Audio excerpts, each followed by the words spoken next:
जूही शहर की रहने वाली। एक समय की बात है। अलीपुर नाम का एक गांव था जहां लीला अपने बेटे और बहू के साथ रहा करती थी। लीला के बेटे और बहू की कुछ दिनों पहले ही शादी हुई थी। लीला के बेटे का नाम चंपक और बहू का नाम जूही था। जूही शहर की रहने वाली एक पढ़ी लिखी लड़की थी, इसलिए जूही और लीला में आए दिन जरा जरा सी बातों को लेकर बहसबाजी होती रहती थी। एक दिन लीला अपनी बहू जूही से कहती है, अरे बहू, कल का दिन बहुत अच्छा है, इसलिए कल मंदिर जाकर भगवान को नारियल चढ़ा देना। कल के दिन नारियल चढ़ाने से धन की प्राप्ति होगी और सभी बिगड़े हुए काम यूं चुटकी में बन जाएंगे। जूही हंसते हुए लीला से बोलती है, क्या माँ जी, आप भी कैसी बातें करती हो? भला एक नारियल चढ़ा देने से कोई धन मिल सकता है? अगर ऐसे नारियल चढ़ा देने से धन मिलने लगा तो मैं रोज मंदिर में एक क्या 2 नारियल चढ़ा दूं। हाँ हाँ, भला तू क्यों मेरी बात मानेगी? शहर की पढ़ी लिखी बहू जो है और मैं ठहरी गांव की गंवार, तुझे तो मेरी सब बातें बेकार की ही लगती हैं। अरे माँ जी, आप तो गुस्सा हो गई। अगले दिन लीला अपनी बहू जूही से बोलती है, अरे बहू, मैं तो भूल ही गई थी कि आज सोमवार है। जा जल्दी से एक कटोरी में थोड़ा सा नमक डाल के दे दे। नमक? किस लिए माँ जी? अरे नदी के पास एक बरगद का पेड़ है, वहां पर ही ये नमक चढ़ाने जा रही हूँ। अब जा जल्दी से मुझे कटोरी में नमक डाल कर दे। जूही माँ जी को कटोरी में नमक डाल कर दे देती है। माँ जी के जाने के कुछ ही देर बाद वहाँ चंपक आता है। अजी जरा सुनिए तो। हाँ भाग्यवान, बोलो। लगता है आज फिर से सास बहू में बहस हो गई है। अजी आप भी ना कैसी बातें करते हो। मैं बस ये कह रही थी कि ये माँ जी हर सोमवार को कटोरी में नमक लेकर पेड़ के नीचे चढ़ाने क्यों जाती हैं? आखिर ऐसा क्या है उस पेड़ में? अरे उस पेड़ पर एक चुड़ैल रहती है, इसलिए माँ ही नहीं बल्कि गांव के सभी लोग हर सोमवार को वहां पर नमक चढ़ाने जाते हैं।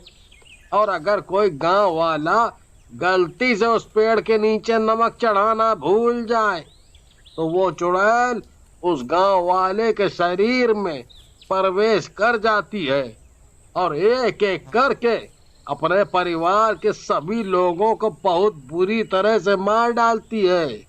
और जिसके शरीर में वो चुड़ैल होती है, आखिर में उसे भी जिंदा नहीं छोड़ती है। अरे ऐसा भी भला कहीं होता है? ये गांव वाले भी ना बस कही सुनी बातों पर विश्वास कर लेते हैं, और वैसे भी भूत चुड़ैल जैसी कोई चीज नहीं होती। अरे भाग्यवान, ये कोई कही सुनी बात नहीं है। सभी गांव वालों ने अपनी आंखों से उस चुड़ैल को देखा है। अजी मैं नहीं मानती ये सब। तभी वहाँ लीला आ जाती है। लीला चंपक से कहती है, अरे बेटा चंपक। हाँ माँ, बोलो क्या बात है? कुछ दिनों बाद सुधा के बेटे की शादी है, तो मैं सोच रही थी कल ही मैं सुधा के गांव निकल जाती हूँ। और वैसे भी घर का ध्यान रखने के लिए तुम दोनों तो हो ही यहाँ पर। अरे माँ जी, आप यहाँ की चिंता मत कीजिए, आप शादी में जाइए और खूब मजे करिए, मैं घर का अच्छी तरह से ध्यान रखूंगी। अगले दिन लीला बैग लेकर घर से निकल रही होती है। तभी लीला जूही से बोलती है, बहू, अगर मैं सोमवार तक नहीं आ पाई तो तुम याद से बरगद के पेड़ के नीचे नमक चढ़ा आना। ठीक है? ठीक है माँ जी, मैं नमक चढ़ाऊंगी। कुछ दिन हो जाते हैं, तभी जूही को याद आता है कि आज सोमवार है और माँ जी ने उसे नमक चढ़ाने को कहा था।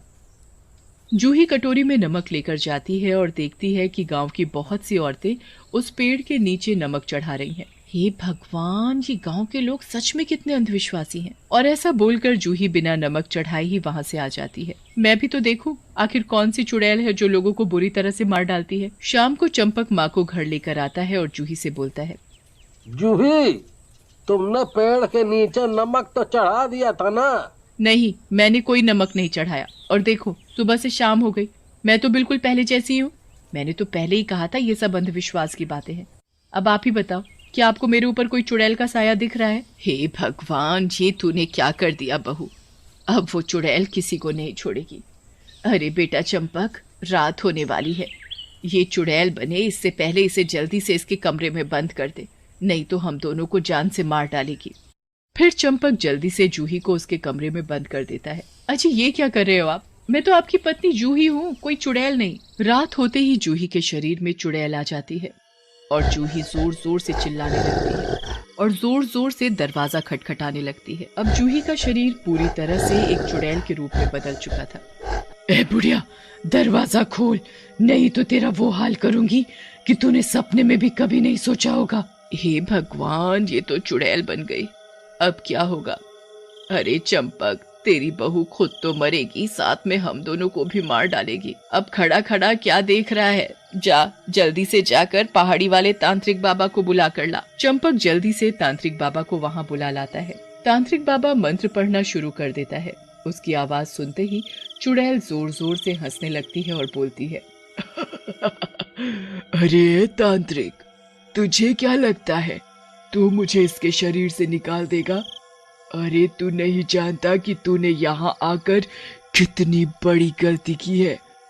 अब इन दोनों के साथ में तुझे भी मार डालूंगी। तांत्रिक बाबा तेज आवाज में मंत्र बोलते हुए कमरे का दरवाजा खोलता है।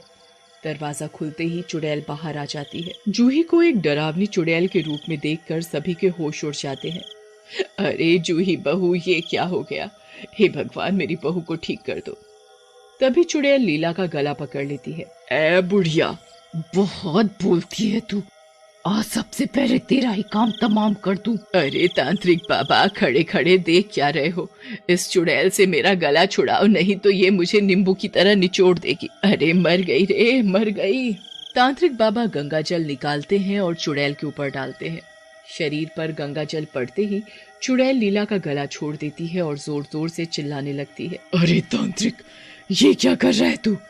अरे तू जानता नहीं है कि तू किससे पंगा ले रहा है? ए चुड़ैल, इस बेचारी का शरीर छोड़ दे। आखिर इसने क्या बिगाड़ा है तेरा, जो तू इसके शरीर में आई है? अगर तूने इसका शरीर नहीं छोड़ा तो मैं तुझे अभी के अभी भस्म कर दूंगा। ऐसा बोलकर तांत्रिक बाबा चुड़ैल के ऊपर मंदिर की भभूत डालता है, जिसकी वजह से चुड़ैल का शरीर जलने लगता है। चुड़ैल चिल्लाते हुए बोलती है, सभी गांव के लोगों ने नमक चढ़ाया पर इसने नहीं, इसलिए अब मैं इसे नहीं छोड़ूंगी। अरे चुड़ैल जी, बस इतनी सी बात के लिए तुम मेरी पत्नी को मार डालोगी क्या? तांत्रिक बाबा मंत्र पढ़ते हुए मंदिर की भभूत चुड़ैल के ऊपर डालते हैं। बता, आखिर क्यों तू ऐसा कर रही है? नहीं नहीं, मुझे कुछ मत करो, मैं सब बताती हूँ। फिर चुड़ैल तांत्रिक को सब बात बताती है। मैं भी इसी गांव में रहने वाली एक सीधी सादी लड़की थी। इसी गांव में राजू नाम का एक लड़का रहता था जो आए दिन मुझे छेड़ता रहता था।